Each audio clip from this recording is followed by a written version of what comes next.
श्री स्वामी समर्थ. बाळा, मन शांत कर, डोळे मीट आणि माझं स्मरण कर. तू कोणती मूर्ती निवडलीस त्यापेक्षा तुझ्या मनातील श्रद्धा माझ्यासाठी अधिक महत्त्वाची आहे. मी मूर्तीत नाही, मी तुझ्या विश्वासात आहे, मी तुझ्या भक्तीत आहे, मी तुझ्या प्रत्येक चांगल्या कर्मात आहे.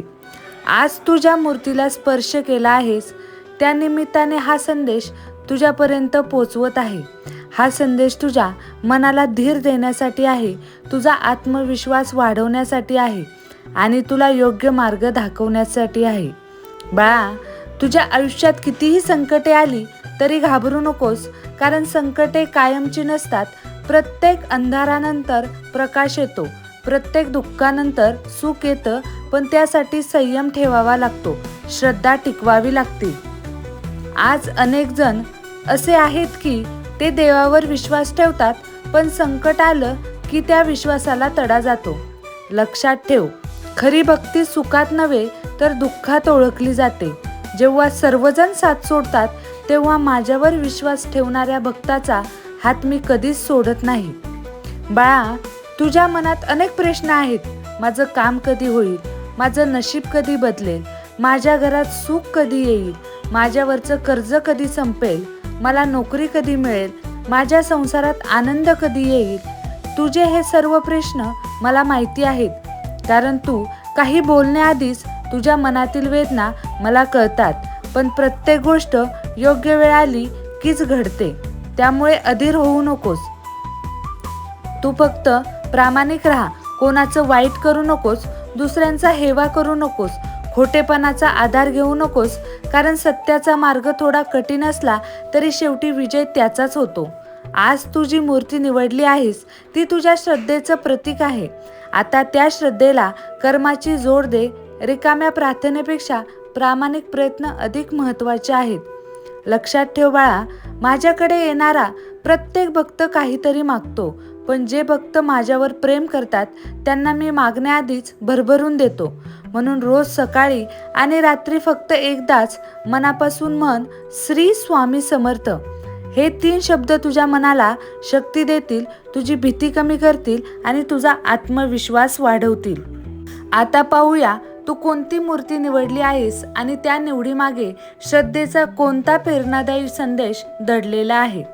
बाळा, जर तू मूर्ती पहिली निवडली असशील तर हा संदेश श्रद्धेने ऐक.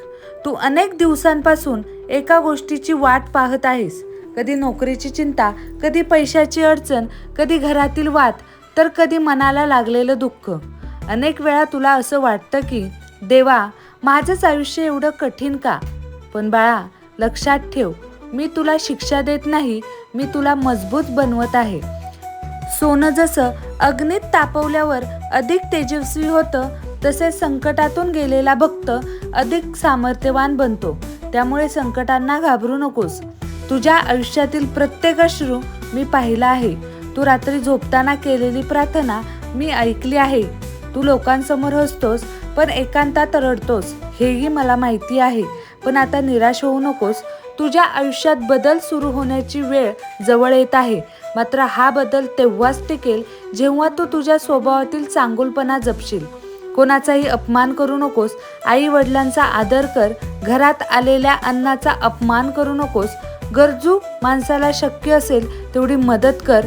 लक्षात ठेव, माझ्याकडे केलेली पूजा मला तेवढी प्रिय नाही जितकं एखाद्या भुकेलेला दिलेलं अन्न प्रिय आहे. तू रोज माझं नाव घेतोस हे चांगलं आहे, पण त्याचबरोबर तुझं कर्मही चांगलं असलं पाहिजे. लोक काहीही बोलतील, काही जण तुझी थट्टा करतील, काही जण तुझ्या अपयशावर हसतील, पण त्यांच्याकडे लक्ष देऊ नकोस. तुझा मार्ग योग्य असेल तर शेवटी विजय तुझाच होईल. आजपासून एक संकल्प कर, राग कमी कर, खोटं बोलणं सोड, दुसऱ्यांच्या यशाचा हेवा करू नकोस आणि रोज सकाळी उठल्यावर फक्त 11 वेळा श्री स्वामी समर्थ या नामाचा जप कर.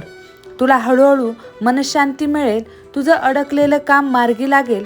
योग्य वेळी योग्य माणसे तुझ्या आयुष्यात येतील. पण लक्षात ठेव, चमत्काराची वाट पाहू नकोस. चांगल्या कर्मातूनच चमत्कार घडतो. मी नेहमी तुझ्यासोबत आहे, फक्त माझ्यावर विश्वास ठेव. बाळा, जर तू दुसरी मूर्ती निवडली असेल तर हा संदेश तुझ्यासाठी आहे. तुझं मन खूप निर्मळ आहे. तू कोणाचं वाईट कधीच इच्छित नाहीस. अनेक वेळा तू स्वतः दुःखी राहून इतरांना आनंद देण्याचा प्रयत्न करतोस. पण बाळा, प्रत्येकाला खुश करण्याच्या प्रयत्नात स्वतःला विसरू नकोस. तू जे चांगलं कर्म केलं आहेस त्याचं फळ तुला नक्की मिळेल. कधी कधी तुला वाटतं की माझ्या आयुष्यात काहीही चांगलं घडत नाही, पण लक्षात ठेव, परमेश्वराची वेळ ही माणसाच्या वेळेपेक्षा वेगळी असते. मी तुझी प्रत्येक प्रार्थना ऐकली आहे. तू जेव्हा मनापासून माझे नाव घेतोस तेव्हा तुझ्या मनातील भीती हळूहळू नाहीशी होत असते. पण तू स्वतःवर विश्वास ठेवायला शिक. बाळा, जिथे राग आहे तिथे शांती राहत नाही. जिथे अहंकार आहे तिथे कृपा टिकत नाही. जिथे लोभ आहे तिथे समाधान मिळत नाही. म्हणून मनातून राग, मत्सर आणि द्वेष काढून टाक. तुझ्या घरात एखाद्या व्यक्तीबरोबर मतभेद असतील तर शक्य असेल तिथे प्रेमाने बोल. कठोर शब्द अनेक नाती तोडतात, पण गोड शब्द अनेक तुटलेली नाती जोडतात. आजपासून प्रत्येक गुरुवारी माझं नामस्मरण कर, घरात दिवा लाव, मनापासून प्रार्थना कर आणि कोणत्याही परिस्थितीत निराश होऊ नकोस. तुझ्या जीवनात आनंदाची नवीन पहाट नक्कीच उगवेल. बाळा, जर तू तिसरी मूर्ती निवडली असेल तर हा संदेश श्रद्धेने आणि शांत मनाने ऐक. तू माझ्या या मूर्तीला स्पर्श केला आहेस, पण लक्षात ठेव, तू फक्त मूर्तीला स्पर्श केला नाहीस, तू तुझ्या श्रद्धेला स्पर्श केला आहेस. श्रद्धा जिथे असते तिथे माझी कृपा आपोआपच पोचते. बाळा, तुझ्या मनात खूप मोठी स्वप्ने आहेत. तू आयुष्यात काहीतरी मोठं करायचं ठरवलं आहेस, पण प्रत्येक वेळी यश मिळण्याआधी काही अडथळे तुझ्या वाटेत उभे राहतात. त्यामुळे कधी कधी तुझं मन खचतं. तुला वाटतं, मी इतकी मेहनत करतो तरी माझ्याच वाटेला एवढं दुःख का? पण बाळा, हे लक्षात ठेव, ज्या झाडाला गोड फळे लागतात त्यालाच सर्वात जास्त दगड मारले जातात. त्यामुळे संकटे आली म्हणून स्वतःला कमकुवत समजू नकोस. संकटे ही तुझ्या पराभवाची नाहीत तर तुझ्या सामर्थ्याची परीक्षा आहे.